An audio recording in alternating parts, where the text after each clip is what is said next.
baby go. Bust, bust, bust, bust, bust, bust, bust. Excuse me. Next thing I want to talk about is Lil Yachty and James Blake. So they've released their joint album, Bad Cameo. And yeah, I skimmed through it. I listened to like first one or two songs. I wasn't impressed. And obviously this is like not even a real judgment, you know, but I still need to listen to the album. But like just for the first two that I heard, I was like, I don't know, I was getting, I don't know, I wasn't feeling it. But maybe I wasn't in the right space. But I'm still gonna listen to it again because I've been anticipating it. I've been waiting for it so long. So anyway, cool. So they're here on Apple again. This is like just a few days or the night before it released. And they're talking about it. And so I'm going to start it where Yachty is speaking about something quite interesting. He's talking about first week sales. You guys know first week sales. That's how music is judged. Mostly in America. In South Africa, we don't really do first week sales because we don't have like a system like that. I mean, there is a system that tracks it, but there isn't an organization or a body that's sort of like representing it like that or showing it like, because like to be honest, here in SA we don't know what these niggas sell. These niggas tell us shit go gold, they just bring out blacks, we don't know, but you really don't know. So in America obviously it's easier to track their sales and stuff like that because they've got Billboard, they've got chart data, they've got this, and there's independent people tracking these things as well, tracking the sales and everything. So yeah, that's the conversations that he's talking about. He's talking about first week sales and how pretty much he doesn't fucks with them. And you'll hear why. And I said this once, and I probably shouldn't say this, but I think that it has to do with a lot of people in urban communities having a lot more time on their hands to A, judge and critique people in a positive or negative light. B, like it's just, I think we care more about things the second they drop. You know, it's almost like a FOMO thing. It's like, oh, Future just dropped, I have to hear it at midnight, versus like a pop record or a rock record. It's like, I'll get to it, and when I get to it, it's going to be because I bought it and I purchased it, and then I like it. Okay, I want to go buy merch, I want to go to this and that, versus like, oh, well, I might miss out on the line, I need to hear the beats, let me listen right now. And in that case, it's if it didn't stream really well first week, and the mindset of the urban community, it's a flop, which I learned when I started working outside of my community, that's just not the case, especially when we got Fred again doing like 8,000 first week. And they're selling 4 arenas back to back in 6 minutes. It's like the math doesn't math. But see, it's another thing is that like people in the community don't genuinely take time to break things down. It's just like, oh, people first week numbers is this, oh, it's trash. Yeah, exactly. Like first week sales have really been like a detrimental thing to how people have just started to gauge and to judge music. And obviously we're all guilty of looking at first week sales. We're all guilty of saying, oh, this album sold this many, this other, so.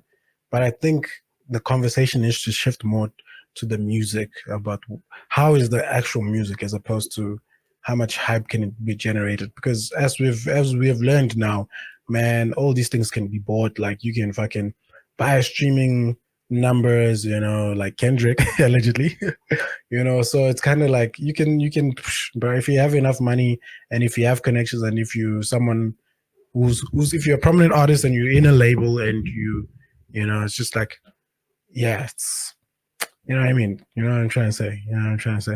It's unfortunate. I hate the first week cycle. I don't hate it because I don't give a fuck. I do what I want to do, whether I sold 9 trillion or 9. I did it because I wanted to do it. But I just think that it's such a pest. It's like such a it's just like it makes the content not about what it is. It's like this was not made for the first week. Like at the first week, it's like I just don't get it. Like shit's supposed to be forever. Feel like you've been able to, you move fast and you also take your time simultaneously. And so that's why, even though you said in that message, this comes as a surprise, and you're right, the friendship comes as a surprise to a lot of people. But the idea of you being on a record like this, I think comes as less of a surprise to some people. Yeah, because I think you're establishing yourself as somebody now who likes to move quick. It's like, hey, we've got this project, here's Concrete Boys, we're moving fast, here's a freestyle, we can play in that world, and it's great in that community and in that conversation. But equally, you can go take your time and work under the radar and come out with like your last album and what you're doing with James here. And it just feels like you've been able to straddle both. Do you know what I mean? I think it's just really amazing. And I hope that I'm like a guy that's genuinely breaking down walls and opening doors for like kids like me and this like man that thinks they can only do rap. You know, I think like I grew up, like maybe even growing up and giving other genres a chance. You know, like I hope so many people as this project go and listen to James Blake who never heard of him and like, oh, this shit is fucking sick. Which then could open up a door for them listening to this person, then that person. Then your palette is just so wide. Isn't that the point of curious collaboration? Is to try to, you know, bring worlds in and create something new? You know, I think to an extent, maybe from a label side, but I think when you have two people who come from different worlds, I think it's just the end of the day, it's all a love for music, you know, and a respect for one's creativity or brain. But yeah, and just respecting each of their crafts, you know, because they each bring different things. Like I learned like through watching the journey of this whole rollout of them about to release this album, I learned that James Blake is actually a top producer.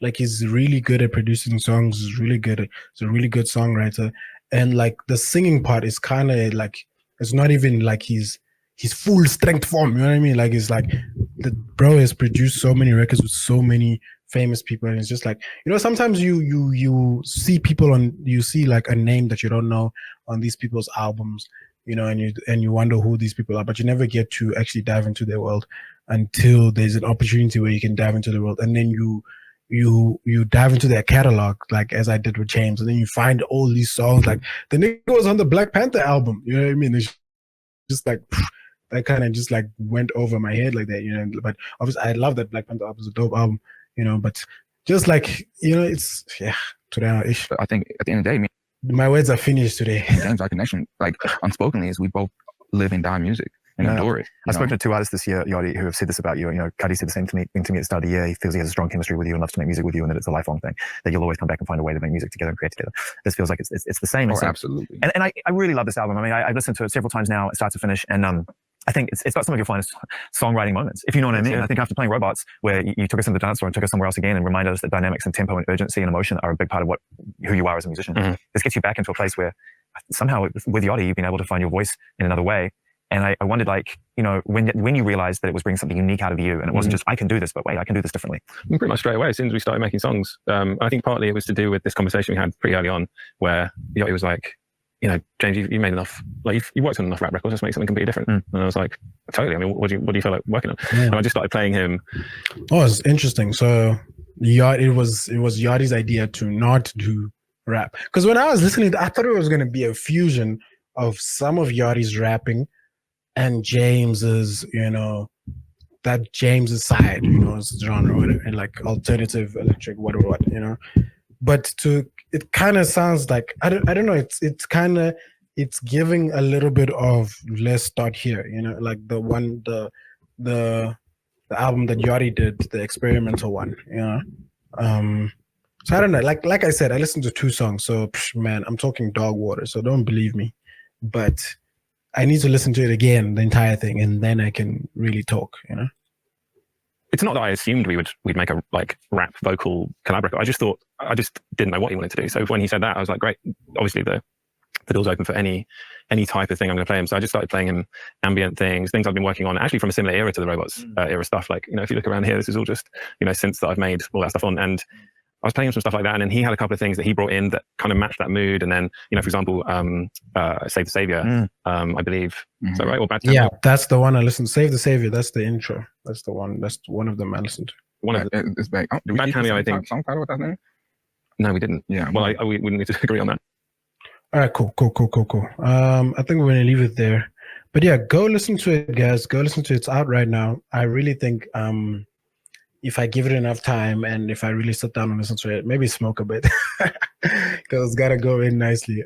Then I think it's gonna be dope, because, you know, it's 2 great artists coming together making a dope collaboration. I don't think it can be a flop, you know. And of course, it's Yachty, my boy, you know, it's my favorite artist right now, so it can't be a flop. All right, cool. We're gonna leave it there, man. Let's move on. Shout out to everybody.